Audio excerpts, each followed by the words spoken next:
Mariano Syndrome, Episode 10, Jetlag.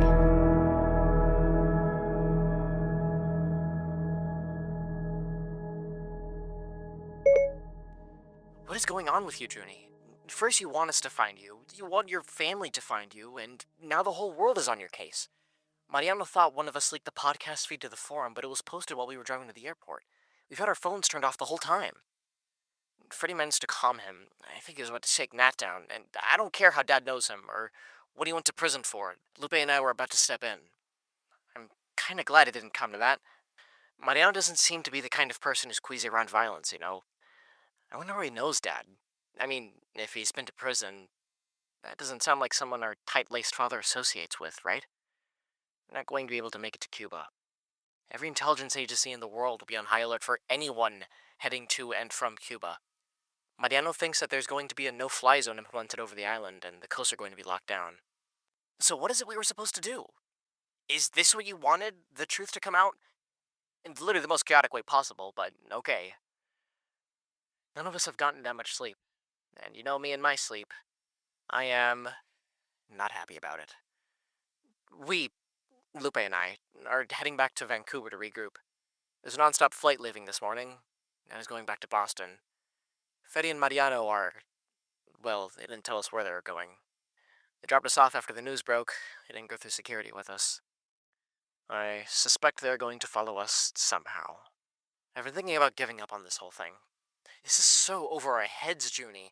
And you haven't really given us anything to go on, except what you gave the whole ass internet. I should go back to Orlando instead of Vancouver with Lupe. I have an interview on Monday that I never asked to cancel. Well, it might be canceled anyway, seeing as our phones are all blowing up with requests for comment from news reporters and conspiracy theorists, and from our lawyers. Can you give us a sign? Like before, when you deleted the voice note? If things are all going to plan, delete this one. If things aren't, don't. Or, you know, you could respond back. Love you, Junie. I hope things are okay with you, wherever you are. Voice note sent. 32,000 feet, seatbelt sign is out for now. Feel free to move out to cabin as needed. Armory to ask that every seatbelt lasts for a while seated. Hey. D. What? Grumpy. I've been up for 24 hours. Our sister is officially part of an international incident, and I've never been able to sleep on a plane, especially one with this much turbulence. So, yeah, I'm a little grumpy. I had a thought about all this. Junie didn't respond to your voice note, did she?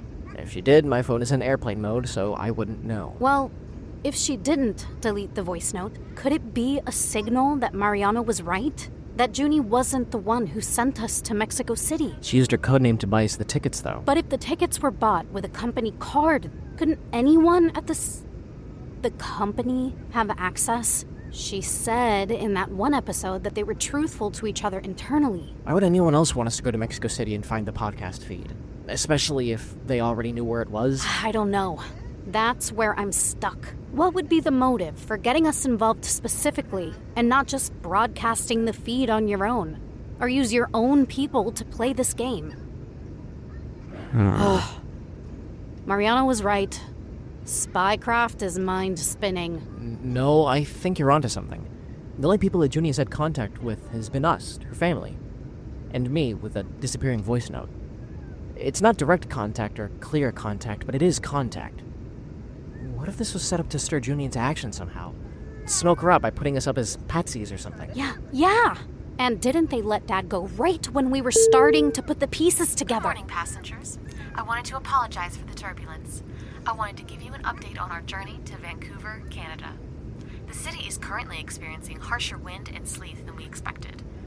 We will be diverting our flight to Seattle, Washington. Seattle? Yeah. That's not a coincidence at all. Should we tell Nat? Are you connected to Wi-Fi? No, I didn't think it was a good idea. Mariano's whole thing around digital security. Good point. Let's message her on SIGINT when we land. What are you doing? Gonna listen to that Seattle episode again. The dry cleaning metaphor one? No, the first one. Well, probably both. We might as well cover all of her tracks if we're visiting Seattle. Do you really think she called a hit on someone? Our Junie? I don't think that's useful to think about right now. What's past is past. What's past is probably murder, though. Let me focus, okay? I'm sorry, it's been way too long. I had hoped to make this a regular kind of update, but I suppose while traveling, you have to get sick every once in a while. Nothing major, just a long-running migraine I've had for a while, acting up again. I appreciate the well wishes of my listeners. It's been what? Over a year now? I'm back in action, and I've actually got my first real job. I'm in Seattle working at, you guessed it, a startup. I know there's a whole thing about startups, but honestly, I really like working here. It's been a really interesting adjustment. I have family near here, but I haven't lived on the West Coast since I was like 3. So I guess this is as much of a culture shock as anything else. Like, I have spent most of my US life on the East Coast, which is pretty flat, and I really have to hustle to get around these hills. The US really is just 50 countries in a trench coat. That said, I'm really lucky in that my job actually keeps me traveling. Technology is relevant everywhere, right? This has been a dream of mine since I was a little girl, actually. Traveling for work. Granted, it's a little different, right? When you have to stay in stuffy conference rooms or office buildings instead of being out on the street, meeting new people and trying new foods. So even here, I've been making a point in getting up early and exploring this new city. Of course, I've already hit up the basic tourist spots. The Space Needle, Pike Place, the Fremont Troll. Haven't got to Mount Rainier yet. Well, Tahoma to the local Salish people. But actually my favorite place, which has ended up being a repeat attraction to me in the early morning before work, is the Ballard Locks. Weird, I know, but the Botanical Garden is open to stroll at 7 a.m., and it's so quiet during the weekdays. And there are concerts during the summer, so now is a great time to bring friends. I hope to bring a few this weekend. The Dawn Redwood is particularly beautiful this time of year. Metasequoia glyptostroboides. Yeah, it sounds like some lake monster out of the X-Files. But I have a sibling who loves them. I should take a photo to share. Well, that's my MIDI travel update for now, even though this will be home for now. In any case, talk to y'all soon. Good morning, Agent. I'm sorry for keeping you waiting. I had a long flight. And how is Mexico this time of year? I was hoping I could get a little insight into what inspired you to trot around Seattle instead of monitoring Mr. Guadalupe Menendez. I mean, considering what just happened on the news, don't we have more pressing things to talk about? Like, what the hell happened in Mexico City? We are well aware of the siblings' movements, Agent Whittiker. What we needed from you was an eye on their periphery. No offense, sir, but that doesn't make any sense. We shouldn't be allowing civilians to interfere with this case. It's dangerous. Does the rest of the team know that they're wandering around Mexico sparking car chases? This is a team effort. I'm not getting many cooperative vibes from you. What's that about? My priority is to be effective at finding Juniper. If you just let me do my job. Your job is to know your place in this operation. I don't think I need to remind you of the stakes here. I've discussed the matter with Agent Foreman, and no, I didn't tattle. Don't worry. I simply told him that your talents would be better directed in Miami, watching the parents. I really think that I should be allowed to... I already have your ticket booked.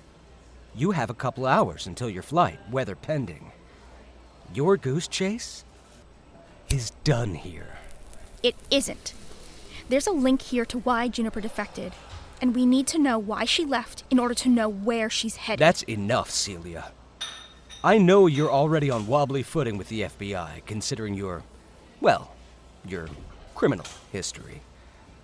I don't think you want me to expose this little field trip to your superiors at Quantico. Trust is a hard thing to build, I'm told.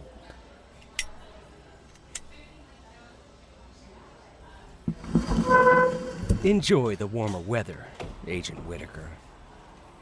and keep up the good work.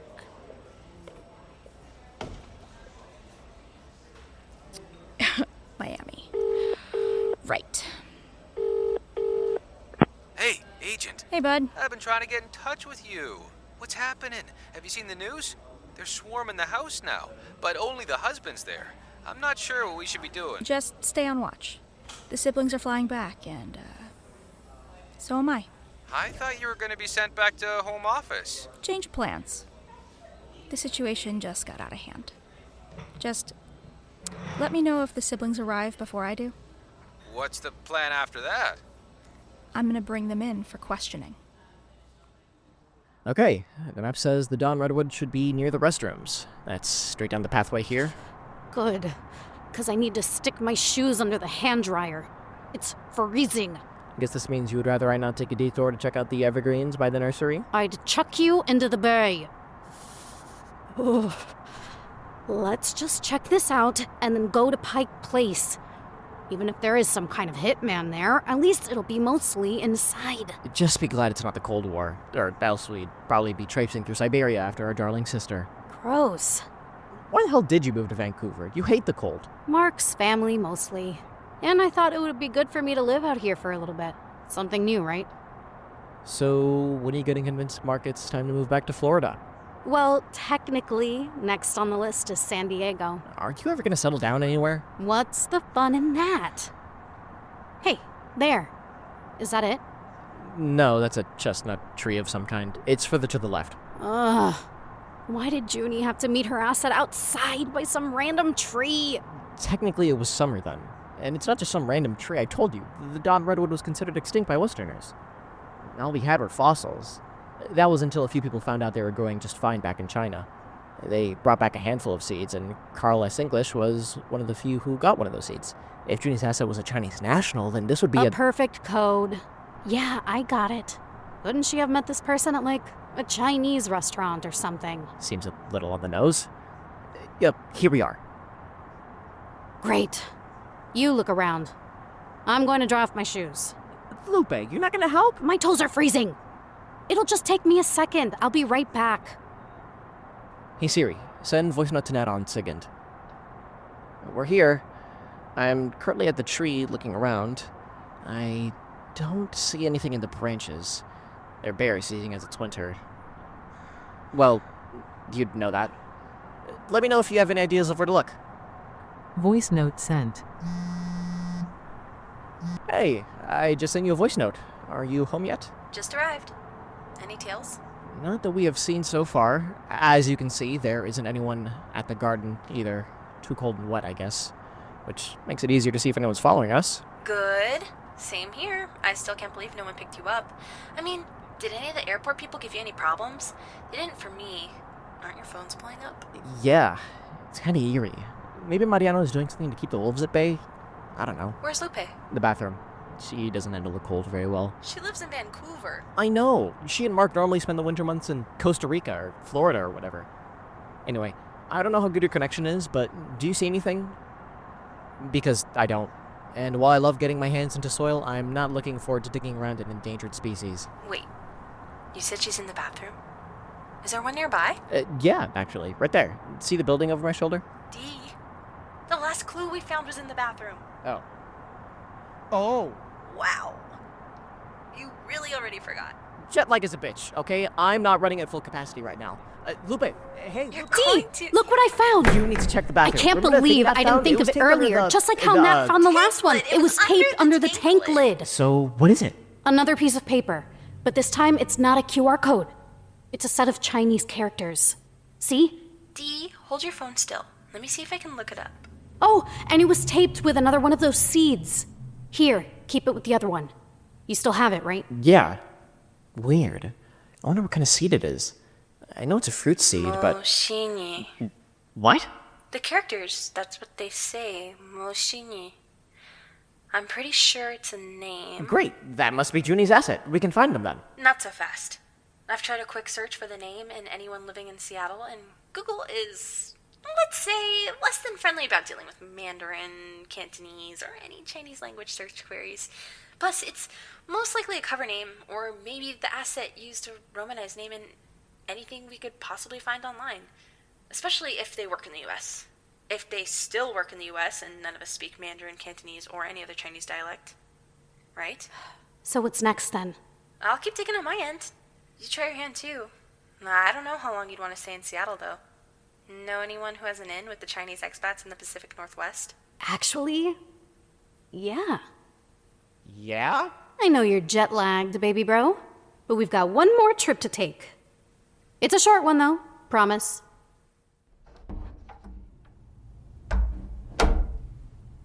Honey, we're home. Welcome back. See? Told you it'd be a piece of cake. Yeah, you didn't have to fend up the CBC for the last few days. Seriously? What did they want? A comment or two on your sister, obviously. How did you fend them off? I didn't. They just packed up and left when you texted me to say you safely crossed the border. Weirdest thing, I thought they may have intercepted you at the bus depot. Nope. We didn't have any reporters come up to us when we disembarked. That is weird. Anyway, how was Mexico City? Oh, do you want to talk downstairs? I haven't seen that van again, but can't be too careful. Yeah, probably. Plus, there's someone I need you to reach out to for us. Who? Your sister. Yasmin? Why? She's still working on international mergers and acquisitions, isn't she? Yeah, she just got back from Hong Kong, actually. I can ring her right now. Any chance she worked on cases with Chinese clients in Seattle in the last year or so? Very likely. Not sure how much she'd be willing to tell us, though. You know, she hates talking about work. I just need to know if she knows a name. Call it a shot in the dark. All right. You two get settled in. I'll text her. We don't have to do this now, do we? I'm sure you're exhausted. Yeah, we are. D.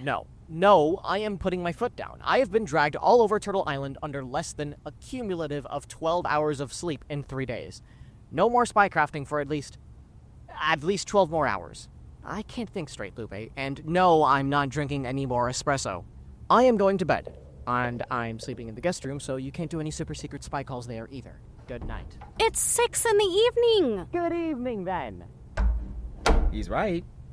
You should go to bed too, Lupe.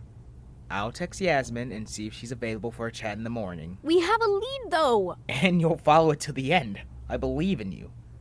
But I'd believe in you a little bit more if you didn't look like you were running on pure adrenaline. It's not healthy. You're home now. Get some rest. Come on. I'll tuck you in. Oh. You will you? Rose, do not. Go to sleep, Dee Dee. Message. Junie, you got this? I don't see anything you sent me. How did you ping my phone? All you did was delete my last voice note. Well, still, that took you a while. So, does that mean the whole Mexico City was your plan, or that the plan is starting to go as expected with some hiccups? This doesn't make any sense. I should just go back to sleep. I slept maybe, 13 hours. Is there something you need to tell me? Okay, delete this in the next, 15 seconds after it is sent. Or I'm going back to sleep.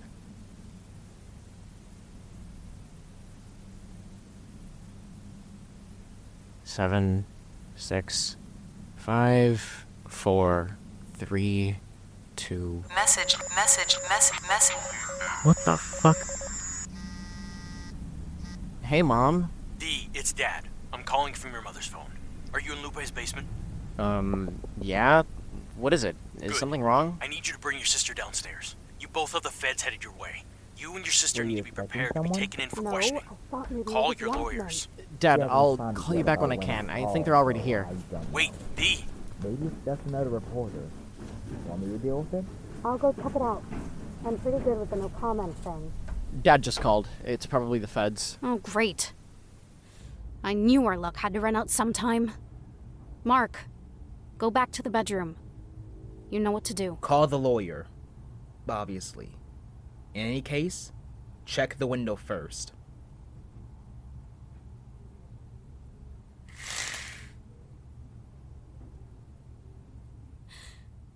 So? Who is it?